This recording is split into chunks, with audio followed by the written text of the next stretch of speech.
नमस्कार, मैं नवीन आप सभी का बहुत बहुत स्वागत करता हूं गेट सिलेक्शन के ऑनलाइन प्लेटफॉर्म पे। और कैसे हैं आप लोग? तो उम्मीद करता हूं लास्ट लेक्चर में आप लोगों ने नॉर्थ अमेरिका कॉन्टिनेंट के संदर्भ में बहुत अच्छे से समझा होगा, उसको नोट कर लिया होगा और उसको रिवाइज़ कर लिया होगा अच्छे से। अब आगे के जो टॉपिक आप लोगों के लिए होने वाले हैं वो अब आपके लिए बहुत आसान हो जाएंगे। ठीक है, बहुत जल्द ही जल्द हम लोग आगे के यानी नॉर्थ अमेरिका कॉन्टिनेंट के संदर्भ में जो सेगमेंट हम लोग पढ़ेंगे वो आपको बहुत आसान लगेंगे। ठीक है, जो बच्चे ये वीडियो पहली बार देख रहे हैं वो इससे पहले वाली वीडियो को ज़रूर देख लीजिएगा ताकि आपकी एक बेसिक समझ बन जाए। और जो बच्चे यूपीएससी, यूपी पीसीएस यानी स्टेट पीसीएस की अगर तैयारी कर रहे हैं तो उनके लिए बहुत ही इम्पॉर्टेंट सेगमेंट ये होने वाला है। और जो वनडे एग्ज़ाम की तैयारी करते हैं वहाँ के लिए भी इम्पॉर्टेंट है ना। तो जितने डायमेंशन में हम लोग इसको लेके जा रहे हैं वो आपके यूपीएससी और स्टेट पीसीएस की डिमांड को फुलफ़िल करता है। तो आप लोगों का प्रयास यही होगा कि जिस बड़ी पोस्ट की आप लोग तैयारी कर रहे हैं, बड़ी मेहनत करने के लिए आप लोग तैयार हो जाएं। तो इससे पहले वाले लेक्चर में हम लोगों ने पहले सेगमेंट के ऊपर बात करी, पहले डायमेंशन के ऊपर हम लोगों ने बात करी थी, जहाँ पे हम लोगों ने बेसिक के साथ साथ हमने लिस्ट ऑफ लोकेशन के बारे में जाना था।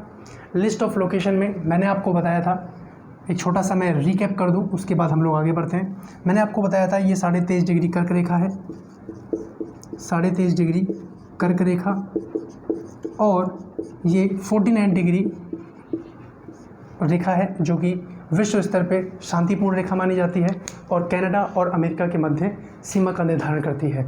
उसके बाद हमने पढ़ा था ये 66.5 डिग्री आर्कटिक सर्कल, और ये 100 डिग्री हमने पढ़ा था पश्चिमी देशांतर, जो नॉर्थ अमेरिका कॉन्टिनेंट को दो भागों में विभाजित करता है, उसके मध्य से जाता है। ठीक है, इसके बाद मैंने आप लोगों को लिस्ट ऑफ लोकेशन बताई थी। उम्मीद करता हूँ उसी क्रम में आप लोग इसको याद रख पाएंगे जिस क्रम में मैंने आपको लिखवाया था। एक बार छोटा सा रिकैप ध्यान दीजिए, यहाँ पे ध्यान दीजिएगा। मैंने आपको बताया था यहाँ पे ब्यूफोर्ट सी है ना, Bank Island, Victoria Island, Queen Elizabeth, Baffin Island, Baffin Bay, Greenland. 7वें नंबर पे था आपका ग्रीनलैंड। नंबर याद रखने की जरूरत नहीं है, बट आपको मैंने नंबरिंग जो कर रखी थी उसके अनुसार आप लोग याद रख सकते हैं। फिर हमने बात करी थी जेम्स बे, हडसन बे, उनगुआ प्रायद्वीप, लेब्राडोर सी, न्यू फाउंडलैंड और गल्फ ऑफ सेंट लॉरेंस। उसके बाद नोवा स्कोचिया। उसके बाद हमने बात करी थी Florida Peninsula, Gulf of Mexico, Yucatan Peninsula. उसके बाद क्यूबा की राजधानी हवाना जो कर्क रेखा के नज़दीक से जा रही है। उसके बाद हम लोगों ने बात करी हैती डोमिनिकन रिपब्लिक, है ना, याद आ रहा है। इसके ऊपर हम लोगों ने बात करी थी फिर पनामा सिटी। उसके बाद हम लोग gulf of California peninsula, archipelago जो कि ग्रुप ऑफ आइलैंड था, वैंकूवर आइलैंड। उसके बाद हम लोगों ने बात करी गल्फ ऑफ अलास्का, यहाँ पे देखा था हम लोगों ने, बेरिंग सी देखा था हम लोगों ने, और उसके बाद फाइनली आपका ब्यूफोर्ट सी। तो ये क्रम में हम लोगों ने यहाँ पे बात करी थी। अब ये लास्ट लेक्चर में हम लोग अच्छे से डिस्कस कर चुके हैं, डिटेल वाइज हमने बात करी है, उसको जरूर देख लीजिएगा। अब हम बात करते हैं कि स्टेट चैनल पैसेज, जिसको हिंदी में बोलते हैं गाइस जल संधि और जल डमरू मध्य। अब ध्यान से समझिएगा ये होता क्या है, ध्यान से समझिएगा इसको। देखिए, जैसे मान लीजिए दो लैंड फॉर्म है, ये एक भूमि है, ये कोई भूमि ए नाम की है, और एक लैंड फॉर्म ये है बी नाम का, ये कोई बी भूमि है, और जो कि जिसके चारों तरफ जल है, यानी जल से ये घिरी हुई है। तो जल संधि का मतलब क्या होता है कि दो लैंड फॉर्म को अलग करेगा। जल संधि का मतलब क्या है कि दो भूमि को अलग किया जाएगा। पहला पॉइंट कि दो भूमि को अलग करता है। ठीक है, उसके बाद मैंने आपको बताया था कि दो जलधाराओं को जोड़ेगा। जल संधि का मतलब क्या है कि दो भूमि को तो ये अलग कर रहा है, क्या कर रहा है, अलग कर रहा है, और दो जलधाराओं को जोड़ेगा, दो जलधाराओं को जोड़ेगा। इसके ऊपर हम लोगों ने बात करी थी, है ना, इसको नोट कर लीजिए, यहाँ तक हम लोग बात कर चुके थे। अब मैं आपके सामने उन जल संधियों के नाम लिख रहा हूँ जो हमें नॉर्थ अमेरिका कॉन्टिनेंट के संदर्भ में याद रखने हैं। लोकेशन आपको पता है, अब आप लोग बहुत जल्दी इनको पिक कर लेंगे। ठीक है, चलिए मैं इरेज कर रहा हूँ। पहली जल संधि का नाम लिखिएगा, बिल्कुल क्लॉकवाइज ही चलेंगे हम लोग, क्लॉकवाइज ही चलेंगे ताकि आप लोगों को याद रखना आसान रहे। ठीक है, पहली जल संधि का नाम आप लोग मेंशन कीजिएगा, जिसका नाम है नेरेस स्ट्रेट। पहला है नेरेस स्ट्रेट। अब भाई जल संधि है तो दो लैंडफॉर्म को अलग कर रहा है। कौन से लैंडफॉर्म को अलग कर रहा है? अब आप देखेंगे ग्रीनलैंड के साथ में यहाँ पे एलिस मैरो आइलैंड करके है, तो ये किसको अलग कर रहा है? ग्रीन आइलैंड को। मेंशन कीजिएगा, दो लैंडफॉर्म को अलग कर रहा है। एलिस मेरे आइलैंड यानी ग्रीनलैंड को एलिस मेरे आइलैंड से अलग कर रहा है। लैंडफॉर्म को अलग कर रहा है, आप लिख सकते हैं अलग करता है। ठीक है, अब मैंने आपको बताया जल संधि दो जल धाराओं को जोड़ रही होगी। अब कौन सी जल धाराओं को जोड़ रही है? अब यहाँ पे ध्यान दीजिएगा, हमने पढ़ा हुआ है यहाँ पे आर्कटिक महासागर है, आर्कटिक ओशन है, पढ़ा था हमने। इसी आर्कटिक ओशन में हमने पढ़ा था यहाँ पे ब्यूफोर्ट सी है, याद कीजिए। उसके बाद अब ये कौन सी जल धाराओं को जोड़ रहा है? तो ये आर्कटिक महासागर को मेंशन करेंगे, आर्कटिक महासागर को बे ऑफ बैफिन यानी बैफिन की खाड़ी से जोड़ रहा है। किसको जोड़ रहा है? मेंशन करेंगे आर्कटिक महासागर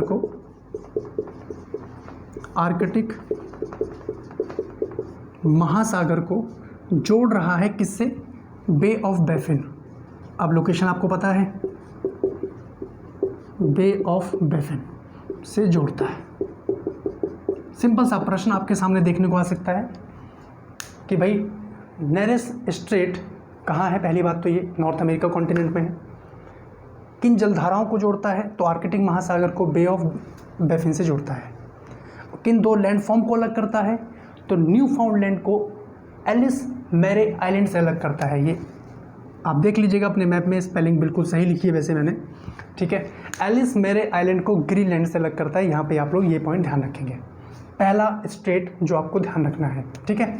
दूसरा स्टेट, अब देखिए जब हम लोग इसके सारे स्टेट के बारे में जान जाएंगे तो एक कंबाइंड प्रश्न देखने को मिल सकता है कि निम्नलिखित कथनों पे विचार कीजिए, या फिर आपको ऐसे दे दिया जाएगा कि भाई नेरिस स्टेट, ये स्टेट और स्टेट, फिर उनको जिगजैग मोड में दे दिया जाएगा कि किस किस को अलग कर रहा है या किन किन को जोड़ रहा है, ठीक है। तो फिर हमें मिलान करना होता है। तो एक प्रश्न कहीं ना कहीं यहाँ से ये देखने को आता है। नेक्स्ट यहाँ पे आप लोग मेंशन करेंगे डेविस स्ट्रेट, मेंशन कीजिए डेविस स्ट्रेट।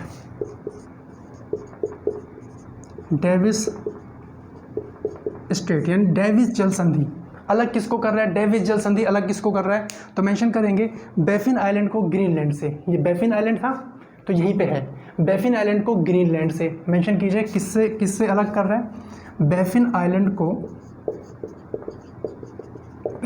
को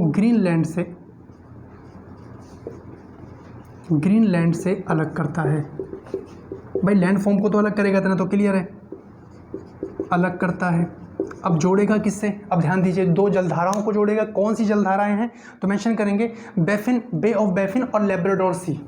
लेब्राडोर सी आप लोगों ने यहाँ देखा था, बे ऑफ बैफिन को लेब्राडोर सी से जोड़ता है। लिखेंगे किसको जोड़ रहा है? बे ऑफ बैफिन को किससे जोड़ रहा है? लेब्राडोर सी से, लेब्राडोर सी से जोड़ता है। सिंपल से स्ट्रेट लाइन में यही लिखते हुए आगे बढ़िए, ठीक है। उसके बाद तीसरा लिखिए, डेविस स्ट्रेट के बाद जैसे ही हम लोग नीचे आते हैं आप लोग देखेंगे हडसन स्ट्रेट। मैप में जरूर देखें, उसको हाईलाइट करें, हडसन स्ट्रेट। उम्मीद करता हूँ आप लोगों ने पहले लेक्चर के माध्यम से ये समझ लिया होगा कि आपको एटलस अपने पास ज़रूर रखना है और एक हाइलाइटर ज़रूर रखना है, क्योंकि जो आप लोग एटलस लिए हैं या परचेस करेंगे तो किसी को गिफ्ट देने के लिए तो नहीं लिए हैं, है ना। तो उसको सजाइए, जैसे जैसे मैं आपको यहाँ पे बता रहा हूँ उसको वहाँ पे हाईलाइट करते चलिए। एक बार लोकेशन आप देखे रहेंगे तो फिर आपको उसको रिवाइज करने में आसानी रहेगी। क्लियर? हडसन स्टेट है, दो लैंड फॉर्म को अलग कर रहा होगा, बार बार वही लाइन रिपीट होगी। तो ये हडसन, ये कनाडा को उनगुआ प्रायद्वीप से, अब उनगुआ पेनिनसुला हमने पढ़ा था, हडसन स्ट्रेट देखिए यहीं पे, तो मेंशन कीजिए कि ये हडसन स्ट्रेट, लिखिएगा हडसन जल संधि कनाडा को उनगुआ प्रायद्वीप से, कनाडा के उनगुआ प्रायद्वीप से, यानी कनाडा के उनगुआ प्रायद्वीप, ये जो उनगुआ पेनिनसुला आप देख रहे हैं कनाडा का हिस्सा है, तो कनाडा के उनगुआ प्रायद्वीप से, कनाडा के उनगुआ प्रायद्वीप से किसको अलग कर रही है? Hudson state. यहाँ पे आपने क्या पढ़ा है? मेंशन कीजिएगा कि हडसन स्टेट कनाडा के उनगुआ प्रायद्वीप को उनगुआ प्रायद्वीप को बैफिन आइलैंड से अलग करती है। उनगुआ प्रायद्वीप को बैफिन आइलैंड से अलग करती है। बैफिन आइलैंड से अलग करती है। ठीक है, हमने पढ़ा था बैफिन आइलैंड, याद आ रहा है? तो यहीं पे हडसन स्टेट है। हडसन स्टेट यानी कनाडा का जो ये उनगुआ पेनिनसुला जो हम लोग ऑलरेडी पढ़ चुके हैं, लोकेशन देख चुके हैं, ये किसके अलग कर रहा है? बैफिन आइलैंड से अलग कर रहा है। उनगुआ प्रायद्वीप को बैफिन आइलैंड से अलग कर रही है। और जाहिर सी बात है, दो जल धाराओं को जोड़ रही होगी, तो मेंशन कीजिएगा इसमें कि हडसन की खाड़ी को लैब्राडोर सी से, अब हडसन की खाड़ी हम लोगों ने पढ़ा हुआ है ना, तो हडसन की खाड़ी को लैब्राडोर सी से मेंशन करेंगे। हडसन की खाड़ी को लैब्राडोर सी से जोड़ता है। हडसन की खाड़ी को लैब्राडोर सी से जोड़ता है। लैब्राडोर सी से जोड़ता है। ठीक है, और एक काम गाइस आप ये कीजिएगा कि रटिएगा नहीं, अपने नोटबुक में बड़े बड़े अक्षरों में लिख दो, रटना मना है। क्लास के साथ निरंतर रूप से चलते चलिए, आपको बहुत सारी चीज़ें क्लास में ही याद हो जाएंगी, है ना। फिर बाकी काम आपके रिवीजन का रह जाता है, तो आप लोग बहुत अच्छा प्रदर्शन कर पाएंगे। तो अभी आप लोगों ने देखा Nares Strait, Davis Strait, Hudson Strait. Nares Strait बिल्कुल टॉप पे है, क्लॉकवाइज हम लोग चल रहे हैं, जो कि ग्रीनलैंड को एलिस मैरी आइलैंड से अलग कर रहा है, आर्कटिक महासागर को बे ऑफ बैफिन से जोड़ रहा है। ठीक है, डेविस स्टेट हमने देखा कि ये बैफिन आइलैंड को ग्रीनलैंड से अलग कर रहा है और बैफिन बे को कहीं ना कहीं लैब्राडोर सी से जोड़ रहा है। हडसन स्टेट हमने देखा उनगुआ प्रायद्वीप, जो कि उनगुआ प्रायद्वीप कनाडा का हिस्सा है, इसको बैफिन आइलैंड से ये अलग करता है। उसके बाद हडसन की खाड़ी को लैब्राडोर सी से जोड़ता है। आसान हो रहा है मामला, यानी जो लोकेशन के नाम मैं बता रहा हूँ इनसे अब आप परिचित हैं। ठीक है, अब आप समझ पा रहे होंगे नाम मैंने आपको पहले क्यों लिखवाए। हम लोग ऐसे भी कर सकते थे, लिखिए स्टेट के नाम किन किन को जोड़ रहा है। लोकेशन से आप लोग कहीं ना कहीं बहुत अच्छे से उसको मेमोराइज कर पाएंगे, और मेन चीज़ वही है। चलिए मैं इरेज कर रहा हूँ।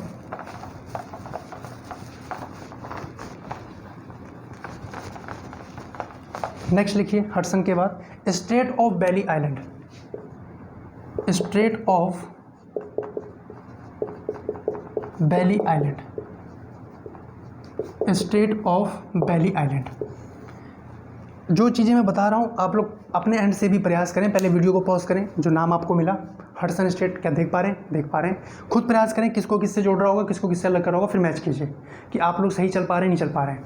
ठीक है, और अगर नहीं चल पा रहे हैं तो यहाँ देखिए, फिर सही चलने का प्रयास कीजिए। ठीक है, अब मेंशन कीजिएगा स्टेट ऑफ बैली आइलैंड। ये बैली जल संधि जो है लिखेंगे न्यू फाउंडलैंड को कनाडा से अलग करती है। न्यू फाउंडलैंड हम लोगों ने पढ़ा था, यहीं पे है, लिखेंगे न्यू फाउंडलैंड को कनाडा से अलग करती है। न्यू फाउंडलैंड को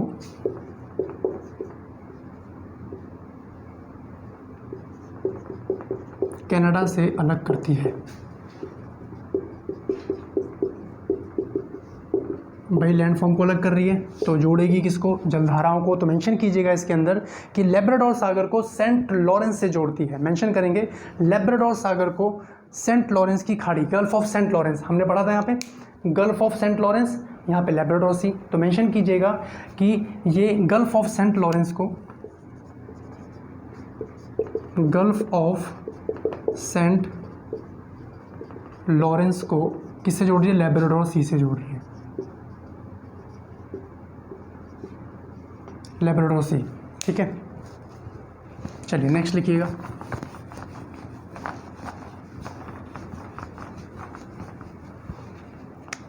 state of Belle island. Strait of Belle island के बाद जैसे ही आप लोग नीचे मूव करेंगे आप देखेंगे फ्लोरिडा स्ट्रेट। मेंशन करेंगे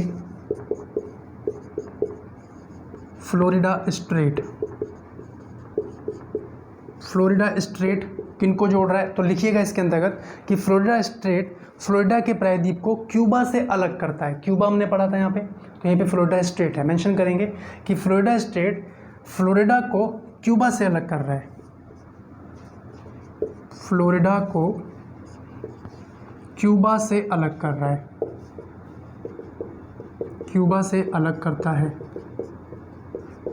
ठीक है, अब किसको जोड़ रहा होगा? तो मेंशन करेंगे कि मैक्सिको की खाड़ी को उत्तरी अटलांटिक महासागर से जोड़ रहा है। इधर जो आप अटलांटिक ओशन देख पा रहे होंगे, ये अटलांटिक ओशन का उत्तरी हिस्सा है। तो मेंशन कीजिएगा कि भाई फ्लोरिडा को तो क्यूबा से अलग कर रहा है, मैक्सिको की खाड़ी को, मैक्सिको की खाड़ी को उत्तरी अटलांटिक महासागर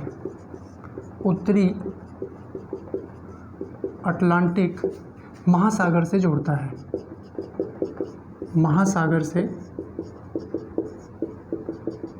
जोड़ता है, क्लियर है जी।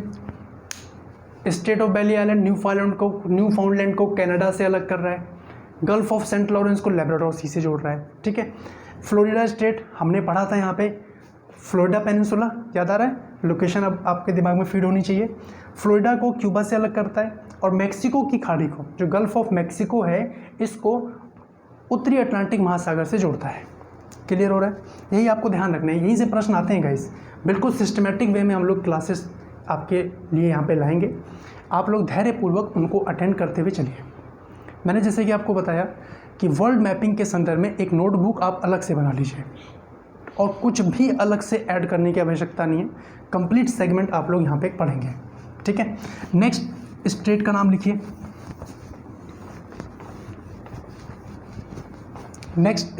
लिखिए, युकाटान। नेक्स्ट लिखिएगा युकाटान चैनल,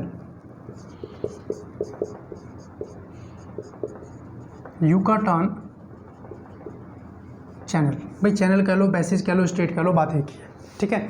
अब युकाटान हमने कहाँ पढ़ा था, युकाटान पेनिनसुला, युकाटान प्रायद्वीप।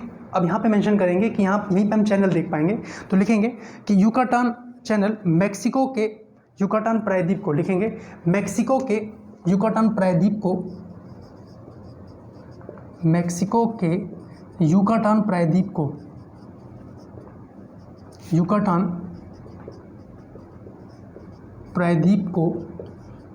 युकाटान प्रायद्वीप को मेंशन करेंगे किससे अलग करता है, ये क्यूबा से अलग करता है,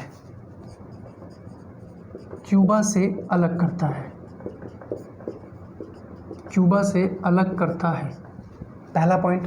अब दो जलधाराओं को जोड़ रहा होगा, तो जाहिर सी बात है गल्फ ऑफ मैक्सिको है ही वहाँ पे, तो लिखेंगे मैक्सिको की खाड़ी को कैरेबियन सी से, उत्तरी अटलांटिक महासागर के कैरेबियन सी से जोड़ता है युकाटान चैनल। तो लिखेंगे कि गल्फ ऑफ मैक्सिको यानी मैक्सिको की खाड़ी को, मैक्सिको की खाड़ी को किससे जोड़ रहा है, कैरेबियन सी से जोड़ रहा है, कैरेबियन सी यानी कैरेबियन सागर, कैरेबियन सी से जोड़ता है। क्लियर है? ठीक है जी। युकाटान चैनल बिल्कुल क्लॉकवाइज चल रहे हैं हम लोग, नोट कीजिए इसको। नेक्स्ट लिखिएगा विंडवर्ड पैसेज।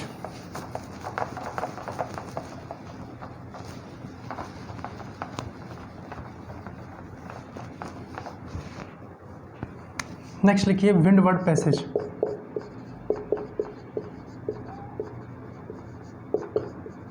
जैसे कि मैंने आपसे कहा कि भाई स्टेट कह लो, चैनल कह लो, पैसेज कह लो, एक ही बात है। अब विंडवर्ड पैसेज आप पहले पॉज करके वीडियो को मैप में देखिए, क्या कहीं देख पा रहे हैं? ये वर्कआउट जरूर कीजिए, है ना। पॉज करके वापस आएँ। अब ज़रा समझे कि विंडवर्ड पैसेज, इसमें लिखिएगा कि क्यूबा को हैती से अलग करता है। क्यूबा और हैती नाम से परिचित हैं आप लोग, लोकेशन से परिचित हैं, तो क्यूबा को हैती से अलग करता है। लिखेंगे कि क्यूबा को हैती से अलग करता है, हैती से अलग करता है। अब जोड़ेगा किससे, मेंशन कीजिएगा इसके अंतर्गत कि विंडवर्ड पैसेज अटलांटिक महासागर को कैरेबियन सी से जोड़ता है। विंडवर्ड पैसेज अटलांटिक महासागर को कैरेबियन सी से जोड़ता है। लिखिएगा अटलांटिक या उत्तरी अटलांटिक महासागर लिख सकते हैं आप लोग। अटलांटिक महासागर को किससे जोड़ रहा है, कैरेबियन सी से जोड़ रहा है, कैरेबियन सागर से जोड़ता है। ठीक है, नोट कीजिए इसको। बिल्कुल क्लॉकवाइज हम लोग चल रहे हैं और ये क्रम आप लोग बना के रखेंगे और इसी क्रम में आप लोग याद रखेंगे। लोकेशन से आप लोग अच्छे से परिचित हो चुके हैं और उसको अच्छे से रिवाइज करते हुए आप लोग आगे बढ़ें। क्लियर है? नेक्स्ट देखते हैं।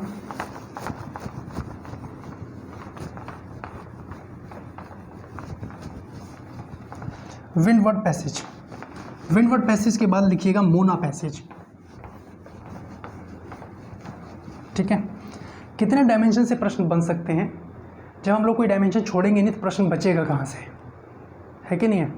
तो लिखिएगा नेक्स्ट मोना पैसेज।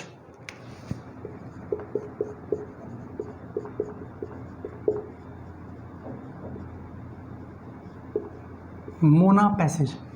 फिर वीडियो को पॉज कीजिए और सर्च कीजिए क्या कहीं देख पा रहे हैं, फिर वापस आइए। लिखिए ये डोमिनिकन रिपब्लिक को, ये डोमिनिकन रिपब्लिक को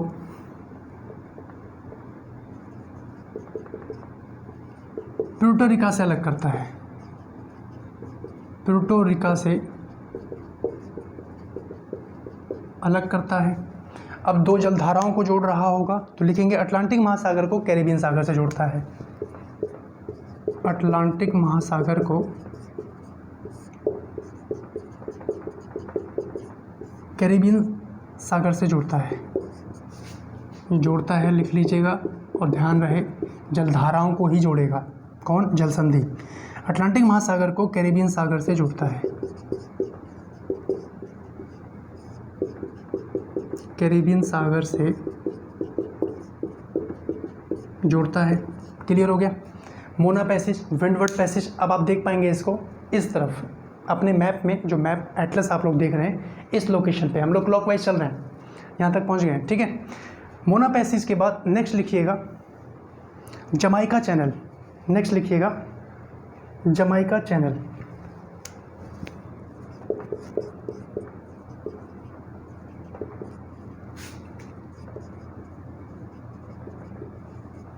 जमाइका चैनल या जमाइका जल संधि, इसमें मेंशन करेंगे जमाइका चैनल क्यूबा को जमाइका से अलग करता है। क्यूबा को जमाइका से अलग करता है जमाइका चैनल। उसको हाईलाइट कर लीजिएगा आप लोग। ये जो नाम लिख रहे हैं आप लोग, Windward Passage, Mona Passage, Jamaica Channel, Davis Strait, Nares Strait, इन सबको हाईलाइट जरूर कर लीजिएगा। ठीक है, तो ये क्यूबा को जमाइका से अलग करता है। क्यूबा को जमाइका से अलग करता है। क्यूबा को जमाइका से अलग करता है। और उसके बाद किनको जोड़ेगा तो मेंशन करेंगे कि कैरिबियन सागर को, बेसिकली कैरिबियन सागर में ही है तो ये किसी को जोड़ नहीं रहा है, कैरिबियन और उत्तरी अटलांटिक महासागर के अंतर्गत है, तो ये कई सारे समुद्री मार्ग को जोड़ता है। तो यहाँ पे मेंशन कर लेंगे कि जमाइका चैनल, लिखिएगा इसमें कि जमाइका चैनल कैरिबियन सागर का, जमाइका चैनल कैरिबियन सागर का एक महत्वपूर्ण मार्ग, समुद्री मार्ग है। कैरिबियन सागर का, कैरिबियन सी का एक महत्वपूर्ण समुद्री मार्ग है। समुद्री मार्ग है। ध्यान दीजिएगा कि ये किसी जलधारा को नहीं जोड़ रहा है। कौन? जमाइका चैनल, है ना। कंसेप्ट तो ये कहता है कि जलधाराओं को जोड़ेगा, लेकिन ये कैरिबियन सागर के कई ये महत्वपूर्ण सागर है, समुद्री मार्ग को ही जोड़ता है। क्लियर है यहाँ तक? Jamaica channel. नेक्स्ट चैनल का नाम मेंशन करेंगे आप लोग। नेक्स्ट चैनल का नाम लिखिएगा Juan de Fuca Strait. Juan de Fuca Strait.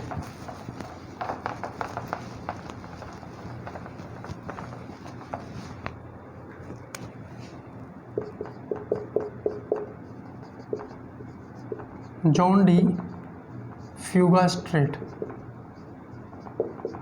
Map में देखिए कहाँ है, क्या देख पा रहे हैं? ये काम कीजिए आप लोग, ईमानदारी से कीजिएगा। जॉन डी फ्यूगा स्ट्रेट, ये सी है दोस्त, इसको सी लिख लीजिएगा। जॉन डी फ्यूगा स्ट्रेट, ठीक है। इसको मेंशन करेंगे कि वैंकूवर आइलैंड को कनाडा से अलग करता है। वैंकूवर आइलैंड यहाँ पढ़ा था हम लोगों ने, कनाडा से अलग कर रहा है। कौन? John de Fuca straight Vancouver को कनाडा से अलग कर रहा है। वैंकूवर को कनाडा से अलग करता है। अब दो जलधाराओं को जोड़ेगा तो मेंशन करेंगे कि ये भी प्रशांत महासागर का समुद्री मार्ग है, ये भी किसी जलधारा को नहीं जोड़ रहा है क्योंकि पश्चिम में पूरा प्रशांत महासागर ही फैला हुआ है ना। तो लिखेंगे, इसमें मेंशन कीजिएगा कि जॉन डी फ्यूगा स्ट्रेट प्रशांत महासागर का एक महत्वपूर्ण समुद्री मार्ग है।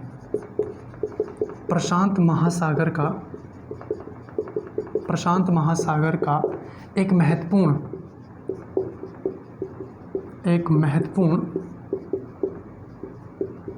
समुद्री मार्ग है, एक महत्वपूर्ण समुद्री मार्ग है। ठीक है, तो यानी इसमें भी आप लोग स्टार डाल सकते हैं कि ये भी किसी सागर को नहीं जोड़ रहा है, किसी जलधारा को नहीं जोड़ रहा है। जमाइका चैनल जो कि कैरिबियन सागर का महत्वपूर्ण समुद्री मार्ग है, जॉन डी फ्यूगा स्ट्रेट जो कि प्रशांत महासागर का महत्वपूर्ण समुद्री मार्ग है, लेकिन ये वैंकूवर आइलैंड को कनाडा से अलग कर रहा है। लोकेशन वैंकूवर आइलैंड की आप लोग जानते हैं। नेक्स्ट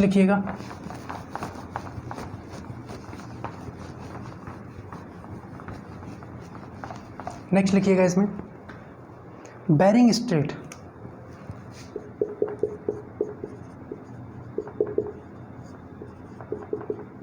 नेक्स्ट लिखिएगा बेरिंग स्ट्रेट कहाँ हो सकता है।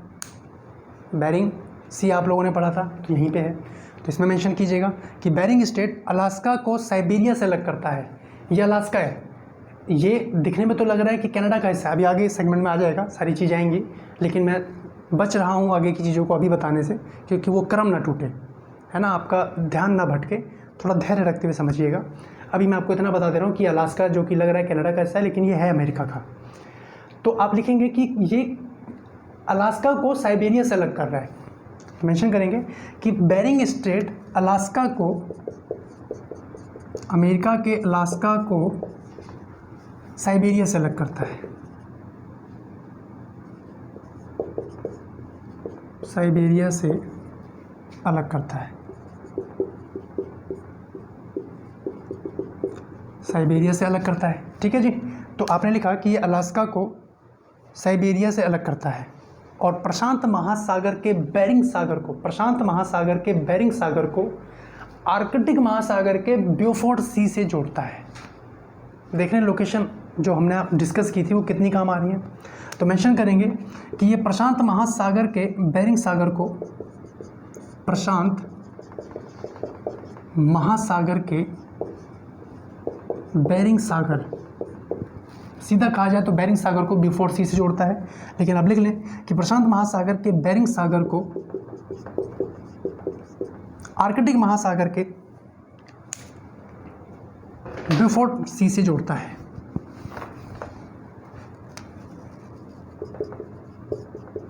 आर्कटिक महासागर के ब्यूफोर्ट सी से जोड़ता है। ठीक है जी, नोट कीजिए इसको नोट कीजिए।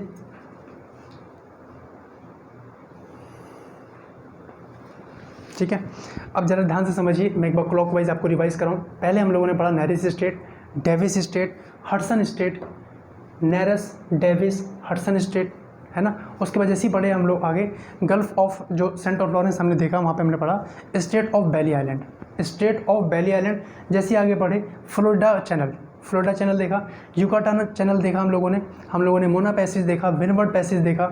उसके बाद जैसे ही हम लोग आगे बढ़े हम लोगों ने देखा जॉन डी फ्यूगा स्ट्रेट, उसके बाद बेरिंग स्ट्रेट हम लोग ऊपर देख पाए, है ना, और उसके बाद जमाइका चैनल हम लोगों ने देखा। उसके साथ साथ हम लोग अब एक पॉइंट और इसके ऊपर डिस्कस करेंगे और इसके संदर्भ में आप लोग चैनल स्ट्रेट पैसेज के संदर्भ में इतने पॉइंट ध्यान रखेंगे। ठीक है, यानी जो नेक्स्ट लेक्चर रहेगा उसके ऊपर हम लोग भी डिस्कस करेंगे। उससे पहले मैं एक पॉइंट आप लोगों के साथ डिस्कस करना चाहता हूँ, वो है पनामा कैनल। नोट कर लिया होगा, मैं इरेज कर रहा हूँ इसको। ठीक है,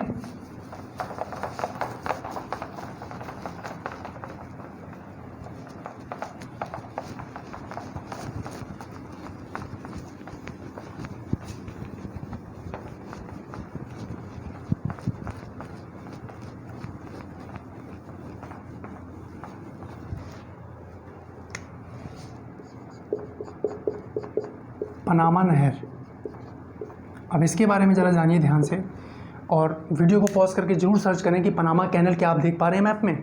तो आप देखेंगे कि जैसे ही हम लोग नीचे की तरफ जा रहे होते हैं, मध्य अमेरिका क्रॉस करते हुए जैसे जाते हैं, तो एक टनल आपको दिखेगा जो कहीं ना कहीं जुड़ा हुआ है किससे, साउथ अमेरिका महाद्वीप से। देखिए दिखा, पनामा सिटी आपको दिखेगा वहाँ पे, है ना, पनामा कैनल भी वहीं पे है। तो सबसे पहला पॉइंट कि ये कैरेबियन सागर को आप लिखेंगे कि ये कैरेबियन सागर को पनामा नहर जो है, पहला पॉइंट लिखिएगा कि ये कैरेबियन सागर को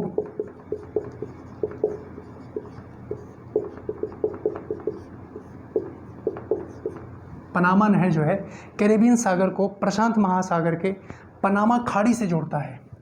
कैरेबियन सागर को प्रशांत महासागर के लिखेंगे पनामा की खाड़ी से जोड़ता है, पनामा की खाड़ी से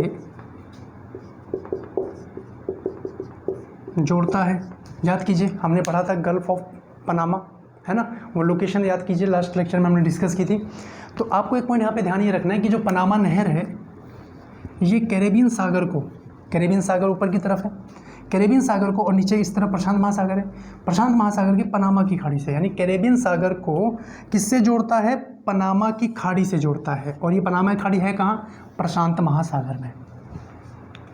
पहला पॉइंट क्लियर रहेगा, ध्यान रहेगा। पनामा नहर, पनामा नहर क्या काम करती है, कैरेबियन सागर को प्रशांत महासागर के पनामा खाड़ी से जोड़ती है, पहला पॉइंट पनामा नहर, ठीक है। उसके बाद नेक्स्ट पॉइंट कि यहीं पे कोलोन और पनामा सिटी, कोलोन और पनामा सिटी, दूसरा पॉइंट लिखिएगा कि कोलोन और पनामा सिटी,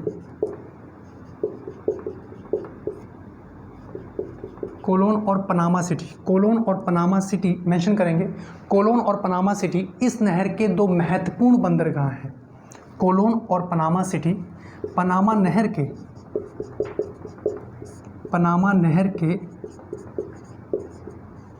दो महत्वपूर्ण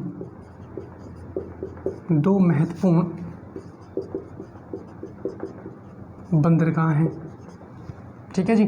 यानी दो महत्वपूर्ण बंदरगाह पनामा नहर के कौन कौन से हैं, कोलोन और पनामा सिटी, ये बेसिकली यहाँ पे बंदरगाह हैं। थर्ड पॉइंट, 2-3 पॉइंट मैं चाहूँगा इसके अंतर्गत आप ध्यान रखें, जहाँ से प्रश्न देखने को आ जाते हैं। मेंशन करेंगे कि इस नहर, देखिए अब बेसिकली जो नहर है, अब आप जान पा रहे हैं कि प्रशांत महासागर की पनामा की खाड़ी और कैरेबियन सागर, उत्तरी अटलांटिक महासागर के कैरेबियन सागर। अब आप ये समझिए कि जल का प्रवाह कितना तीव्र होगा, समझ पा रहे हैं, एक नहर है और उसमें दोनों महासागरों के जल का प्रवाह कितनी तीव्र गति से होगा, तो उसको कहना कि कंट्रोल करने के लिए एक यहाँ पे कहना कि एक झील का निर्माण किया गया है। तो आप मेंशन करिएगा तीसरा पॉइंट लिख के कि इस नहर में जल के प्रवाह को आप मेंशन करेंगे, इस नहर में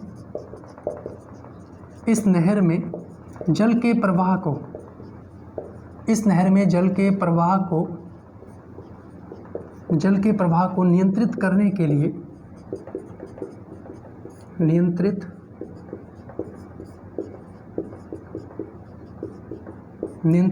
के लिए यानी इस नहर में जल के प्रवाह को नियंत्रित करने के लिए गटुन झील का निर्माण किया गया है। बहुत इंपॉर्टेंट गाइस, गटुन झील का निर्माण किया गया है।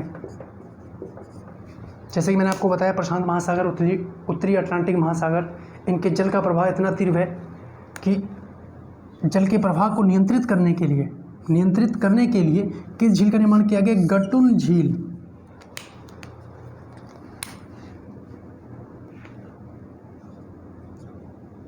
ठीक है, गटुन झील का निर्माण किया गया है और यहीं पे दो बंदरगाह हैं, कोलोन और पनामा सिटी। क्लियर है यहाँ तक? उम्मीद कर रहा हूँ यहाँ तक के पॉइंट क्लियर हो गए होंगे।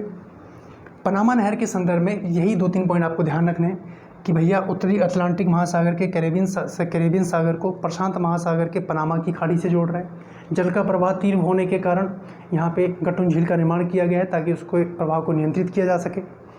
उसके बाद कोलोन और पनामा सिटी पनामा नहर के 2 महत्वपूर्ण बंदरगाहों में से एक है ना। ये तो रही जो हम लोग अभी डायग्राम देख रहे हैं, उसको हम लोग कैसे बोल रहे हैं उसी को शब्दों में पिरो के लिख देना है, वही आपका आंसर राइटिंग के फॉर्मेट में सामने आएगा। बात करेंगे, अभी थोड़ा पेशेंस रखिएगा आप लोग। आंसर राइटिंग बहुत अच्छे से आप लोग कर पाएंगे। और जो बच्चे तनाव में रहते हैं कि मुझे तो लिखना नहीं आ रहा है, पहले चीज़ों को जानिए तभी तो लिख पाइएगा। बात करेंगे इसके ऊपर, चलिए नोट कीजिए इसको। ठीक है, चलिए फिर आज के इस सेगमेंट में हम लोग इतना ही इसको पॉज कर रहे हैं और नेक्स्ट लेक्चर में हम लोग बात करेंगे पर्वत और पठार की। नेक्स्ट टॉपिक जो आपका रहेगा पर्वत और पठार, पर्वत और पठार। ठीक है, बिल्कुल स्टेप बाय स्टेप चल रहे हैं। हमने लास्ट लेक्चर में बात करी बेसिक डायमेंशन की, जहाँ पे हम लोगों ने ये जाना कि जितने भी लिस्ट ऑफ लोकेशंस हैं वो क्या क्या हैं, क्या क्या चीज़ें हमें जो इसके बाहरी संदर्भ में पता होनी चाहिए। हम लोग इसके स्टेट चैनल पैसेज को जान पाए। अब हम लोग कॉन्टिनेंट के अंदर मूव करेंगे। ठीक है, यानी महाद्वीप के अंदरी हिस्से को अब हम लोग जानने का प्रयास करेंगे। आप लोग देख पा रहे होंगे बहुत आसान है, बहुत सिस्टमेटिक वे में हम लोग चल रहे हैं ताकि आपको कोई कन्फ्यूज़न ना रहे। ठीक है, चलिए मिलते हैं आप लोगों से नेक्स्ट लेक्चर में। तब तक के लिए बहुत बहुत धन्यवाद। अपना ध्यान रखिए और पढ़ाई अच्छे से ईमानदारी से करते चलिए।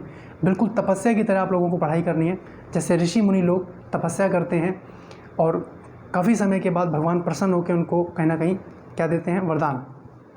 तो ये पढ़ाई भी आपकी तपस्या ही है कि कोई भी अड़चन अगर आपके सामने आती है तो आपको अपनी पढ़ाई से नहीं डगमगाना है, तो भगवान प्रसन्न होकर आपको वरदान के रूप में कहीं ना कहीं आपके सिलेक्शन के रूप में आपको चीज़ें मिलेंगी। ठीक है, चलिए ऑल द बेस्ट और कभी हार नहीं मानिएगा। Bye bye, take care.